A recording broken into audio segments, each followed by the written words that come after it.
Pour la prédication de ce matin, j'ai pensé à une série. Il y a une excellente série qui passe actuellement sur Arte, qui s'appelle En thérapie. Je ne sais pas si certains connaissent, ou regardent, ou ont regardé, parce qu'elle est accessible sur l'application d'Arte TV aussi depuis quelques temps.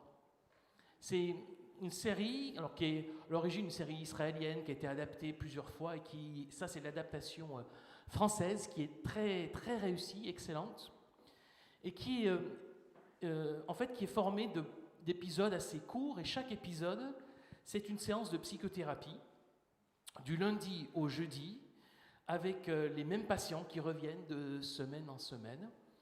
Et puis le vendredi, c'est le psy lui-même qui rencontre son analyste. Et on les suit comme ça, petit à petit, de semaine en semaine.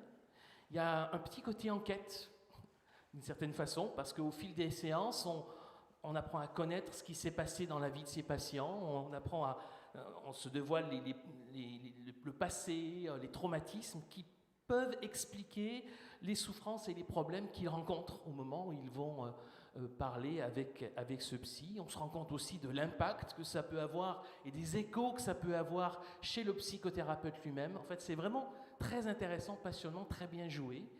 Et ce qui est intéressant dans cette série, c'est que plus largement que de parler simplement d'une question de psychothérapie, c'est une série sur... oui, je ne vous ai pas mis l'affiche. C'est une série sur la vertu de l'écoute. La vertu de l'écoute et de la parole. Et ça, c'est intéressant. Ça nous rejoint d'une façon ou d'une autre.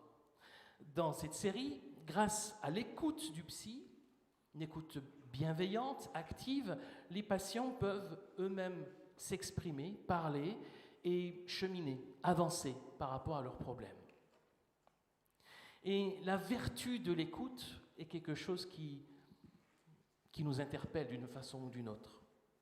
Et la question que j'aimerais nous poser, je m'intègre complètement dans cette question, la question que j'aimerais nous poser ce matin, c'est finalement, est-ce que nous savons écouter ? C'est pas si simple que ça. C'est une question qui se pose dans nos relations, dans toutes nos relations, dans un couple, dans une amitié. L'écoute est essentielle. Elle se pose aussi, bien sûr, dans notre foi, dans notre relation à Dieu. Là aussi, l'écoute est essentielle. Mais est-ce que nous savons écouter ? Est-ce que nous savons écouter Dieu ? Voilà une grande question. Et pour nous aider à répondre à cette question, je vous propose de lire un récit dans le premier livre de Samuel. On est dans l'Ancien Testament. On est au tout début de ce livre. Juste quelques mots de contexte avant de lire ce passage. Une femme, déjà d'un certain âge, qui s'appelait Anne, ne pouvait pas avoir d'enfant. Et c'était une douleur, une profonde souffrance pour elle, d'autant qu'il y avait la pression sociale encore plus forte à l'époque. Elle était désespérée et elle a demandé à Dieu de lui accorder un enfant. Elle s'engage à ce moment-là, si Dieu lui répond, si Dieu l'exauce, à consacrer cet enfant au Seigneur. Et le Seigneur va exaucer la prière d'Anne, et cette dernière va aussi respecter son engagement et amener son enfant, son fils, au sanctuaire, auprès du prêtre Élie. Et Dieu avait un projet pour cet enfant. Un projet spécial. Il voulait faire de lui son prophète, un grand prophète d'une grande importance dans la suite de l'histoire d'Israël. Cet enfant va entendre la voix du Seigneur et c'est le récit de sa vocation que je vous invite à lire dans 1 Samuel 3, versets 1 à 9, parce que cet enfant, c'est justement le futur prophète, grand prophète, Samuel. Nous lisons 1 Samuel 3, versets 1 à 9. Le jeune Samuel servait le Seigneur sous la surveillance d'Élie. En ce temps-là, il était rare que le Seigneur parle directement à un être humain ou qu'il lui accorde une vision. Une nuit, Le prêtre Élie, qui était devenu presque aveugle, dormait à sa place habituelle. Samuel aussi dormait. Il était dans le sanctuaire du Seigneur, près du coffre de l'Alliance. Avant l'aube, alors que la lampe du sanctuaire brûlait encore, le Seigneur appela Samuel. Celui-ci répondit « Oui, maître ». Puis il accourut auprès d'Élie et lui dit « Tu m'as appelé, me voici ». « Je ne t'ai pas appelé, dit Élie. Retourne te coucher. » Et Samuel alla se recoucher. Une seconde fois, le Seigneur appela « Samuel ». L'enfant se leva et revint dire à Élie « Tu m'as appelé, me voici ». « Non, mon enfant, répondit Élie, je ne t'ai pas appelé. Retourne te coucher. » Samuel ne connaissait pas encore personnellement le Seigneur, car celui-ci ne lui avait jamais parlé directement jusqu'alors. Pour la troisième fois, le Seigneur appela « Samuel !» Samuel se leva, revint trouver Élie et lui dit « Tu m'as appelé, me voici !» Cette fois, Élie comprit que c'était le Seigneur qui appelait l'enfant. Il lui dit alors « Va te recoucher. Et si on t'appelle de nouveau, tu répondras « Parle, Seigneur, ton serviteur écoute. » Samuel alla donc se recoucher à sa place. On va juste s'arrêter là pour le récit. Le récit continue, mais ce qui va nous intéresser ce matin, c'est la façon dont les choses se passent au début de ce récit de vocation de Samuel. Alors c'est un récit de vocation particulier, pour un personnage particulier, choisi par Dieu pour un ministère particulier. Il ne s'agit pas de plonger, de sauter à pieds joints dans le texte et dire, ben voilà, moi je veux vivre la même chose, exactement la même chose. On ne peut pas se l'approprier trop vite, faire un raccourci immédiat. Ni vous, ni moi ne sommes un prophète comme Samuel. Donc ne nous attendons pas à vivre la même chose. Pour autant, si ce récit nous est donné, ce n'est pas seulement à titre informatif. Il faut dire voilà comment ça s'est passé et ça ne vous concerne pas. Non, la façon dont les choses nous sont racontées ici doivent aussi nous interpeller, nous dire quelque chose. Il y a aussi des leçons à tirer pour nous. En prenant la précaution, bien sûr, de dire nous sommes différents, nous avons un chemin différent et le Seigneur a sans doute des projets différents pour chacun de nous. Mais le Dieu qui a appelé Samuel à devenir prophète, n'est-il pas le même Dieu qui nous appelle, à notre manière, à le suivre? N'est-il pas le même Dieu qui appelle certains, parfois, à un ministère particulier, aujourd'hui encore? N'est-il pas le même Dieu qui, par son esprit, aujourd'hui, nous conduit, nous inspire, nous met à cœur des projets, des convictions, qui nous appelle à le servir et à servir notre prochain? C'est le même Dieu. Jésus n'a-t-il pas promis à ses disciples, c'est dans l'évangile de Jean, lorsqu'il a dit « L'Esprit Saint que le Père enverra en mon nom vous enseignera toutes choses et vous rappellera tout ce que je vous ai dit. » Dieu nous parle aujourd'hui encore. Il nous parle si nous savons l'écouter. Mais est-ce que nous savons écouter Dieu? C'est quand même étonnant de voir dans ce récit que par 3 fois, le jeune Samuel entend la voix de Dieu, il l'entend distinctement. Mais il pense que c'est Élie, son maître, qui l'appelle. Et Élie ne comprend pas non plus. La 3e fois, il comprend. Mais les 2 premières fois, il dit « Non, mais écoute, t'as rêvé, va te recoucher. » Enfin, il le dit peut-être plus gentiment que ça. Mais en gros, c'est ce qu'il dit. « Non, moi je ne t'ai pas appelé, va te recoucher. » Et Samuel va se recoucher. Il entend « Ah, c'est nouveau Élie. » Donc, c'est quand même étonnant, ces épisodes au début de ce récit de vocation. Dieu appelle Samuel, mais Samuel ne se rend pas compte que c'est Dieu qui lui parle. Et franchement, moi je suis persuadé que nous vivons la même chose. Je suis persuadé que parfois nous vivons la même chose. Dieu nous parle, mais on ne se rend pas compte que c'est lui qui nous parle. Alors, ça ne se passe pas forcément comme Samuel. Ça ne veut pas dire forcément que il y a une voix qui va retentir dans votre chambre à coucher, qui va vous sortir de votre sommeil. Mais peut-être que Dieu est en train de nous parler par la voix d'un ami. Peut-être qu'il est en train de nous parler par une circonstance qu'il a permise dans notre vie. Peut-être qu'il est en train de nous parler par un texte que nous sommes en train de lire. Dieu nous parle et nous pensons que non, c'est juste un ami qui vient nous casser les pieds. Non, c'est juste un hasard, hein, un concours de circonstances. Non, c'est juste un texte qu'on a lu et relu et qu'on connaît déjà. Dieu nous parle et on ne s'en rend même pas compte. Et c'est là, je crois, la première leçon de ce récit. Dieu peut nous parler sans que nous nous en rendions compte. Il nous parle, on entend sa voix, mais on ne reconnaît pas sa voix. On l'entend, mais on croit que c'est quelqu'un d'autre, que c'est quelque chose d'autre qui se passe dans notre vie. Et donc c'est la première leçon, Dieu parle, mais on ne reconnaît pas sa voix. Et dans notre récit de vocation de Samuel, c'est finalement Élie qui va débloquer la situation. La troisième fois, il dit quand même, il y a quelque chose de bizarre. Et là, il comprend, parce qu'il était expérimenté, parce qu'il était, il était prêtre dans le sanctuaire et qu'il était proche de Dieu d'une certaine façon. Il comprend que Samuel n'est pas en train de rêver ou d'imaginer, d'entendre des voix, mais que c'est bien le Seigneur qui est en train de l'appeler.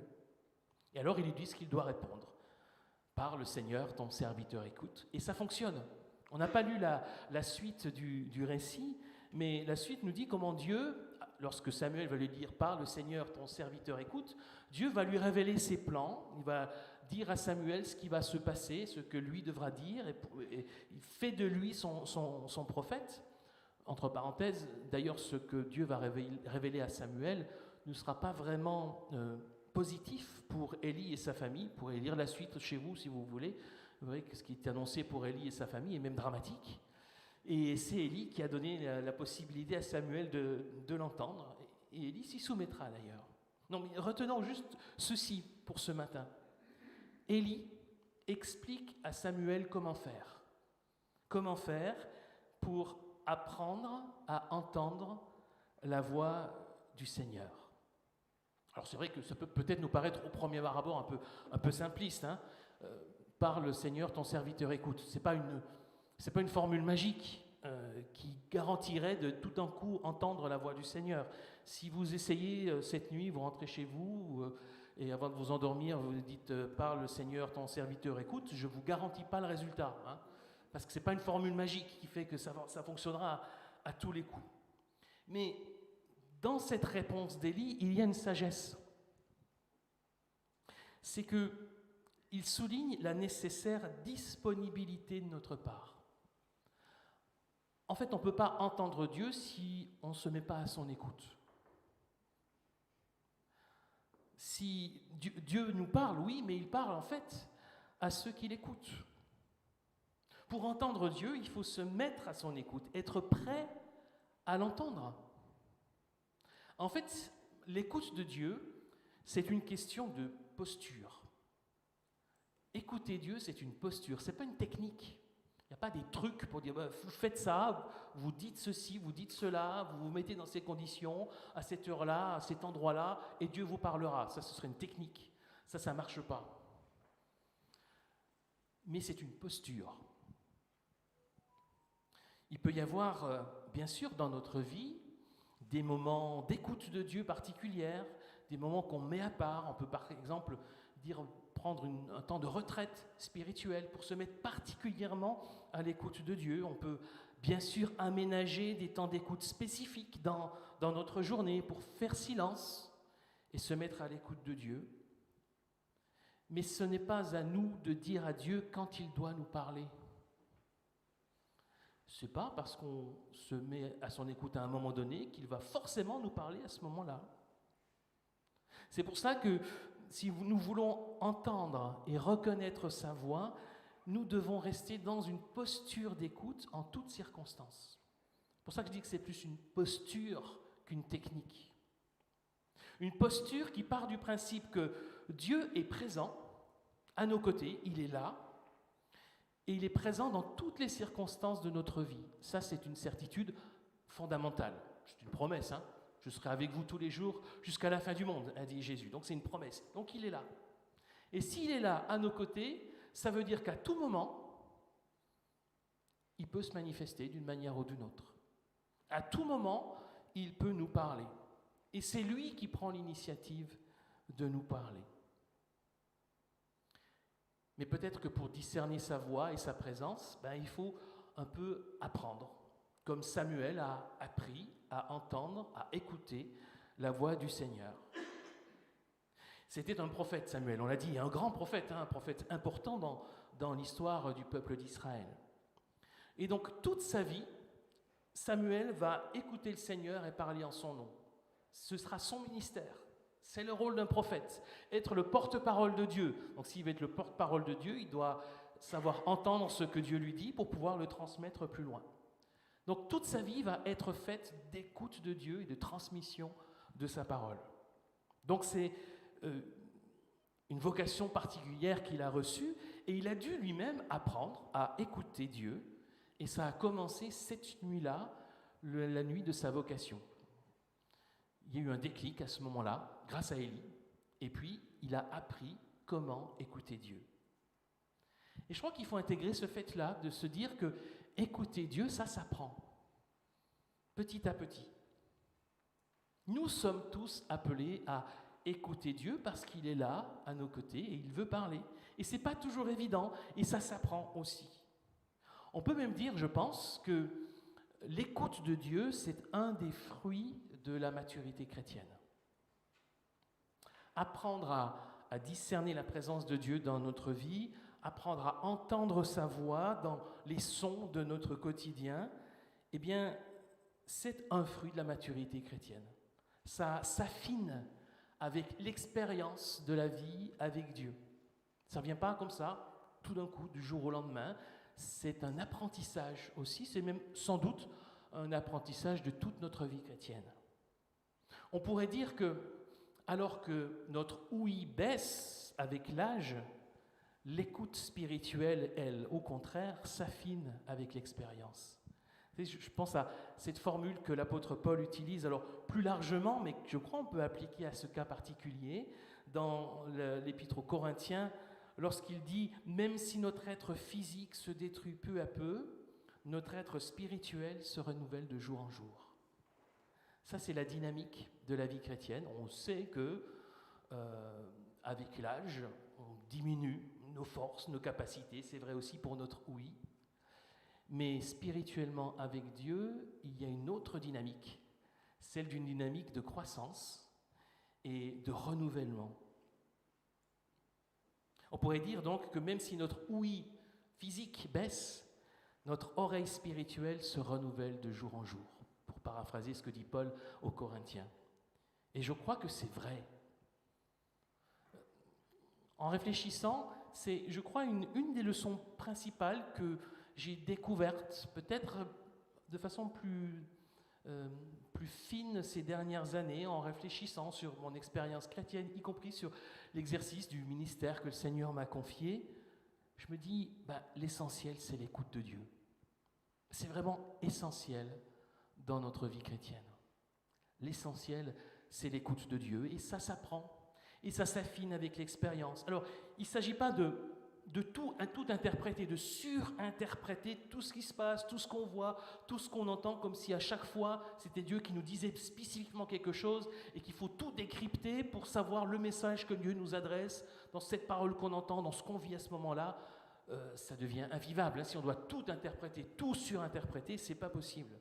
Là, parfois, on croit entendre Dieu nous parler et il ne nous parle pas. Ça peut être dans l'autre sens aussi, parfois.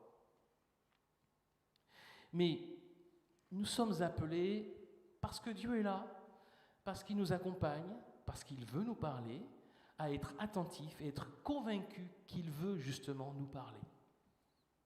Si nous n'en sommes pas convaincus, nous n'entendrons pas la voix de Dieu, ça je vous garantis. Et plus nous serons convaincus que Dieu est là à nos côtés et qu'il veut nous parler, plus nous aurons des chances d'entendre sa voix. Mais ce ne sera pas toujours quand on s'y attend et comme on s'y attend.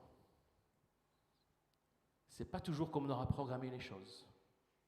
Vous savez, parfois, on peut prendre, parce qu'on en a besoin, un temps d'écoute spécifique, un temps de prière, et Dieu ne nous parle pas. Ben oui, ça arrive. C'est pas parce qu'on prend un temps d'écoute que Dieu va forcément nous parler. Et puis parfois, à l'inverse, c'est dans le feu de l'action, au milieu d'activités, alors qu'on n'y pense même plus, qu'on perçoit tout d'un coup, derrière une parole, la voix de Dieu. Derrière un événement qui survient dans notre vie, la main de Dieu qui est là. C'est comme une conviction, c'est comme une certitude. Dieu est en train de me parler. Quand il a décidé de le faire, et comme il a décidé de le faire. C'est là où l'écoute est avant tout une question de posture, de disponibilité à l'écoute de la voix de Dieu. Dieu est là. Il est avec vous, selon ses promesses, tous les jours, à chaque instant, dans toutes les circonstances de votre vie. Et il vous parle. Est-ce que vous savez l'écouter? Dieu nous est tout proche. Il a fait sa demeure en nous par son esprit. C'est une des promesses les plus extraordinaires de la Bible. Il vient faire sa demeure en nous. Il n'y a pas d'intimité plus profonde que celle-là. Et là, justement, c'est ça l'enjeu de l'écoute de Dieu. C'est notre intimité avec lui. L'approfondissement de l'une ne va pas sans l'approfondissement de l'autre. Écoute et intimité. Et c'est pour ça que l'apprentissage de l'écoute de Dieu est essentiel pour le croyant, pour sa croissance spirituelle, pour son chemin avec Dieu. C'est un peu, vous savez, c'est un peu comme dans un couple ou dans une amitié très forte. On n'a pas besoin que l'autre parle pour comprendre ce qu'il veut nous dire. Un regard, un geste, parfois même un silence suffit pour dire quelque chose. Simplement parce qu'il y a une complicité, parce qu'il y a une intimité profonde. Eh bien, je suis convaincu que c'est la même chose pour entendre Dieu nous parler. Avec le Seigneur, plus nous serons proches de lui, plus nous entendrons sa voix de multiples façons, comme il aura décidé de le faire, plus nous entendrons sa voix dans notre vie. Amen.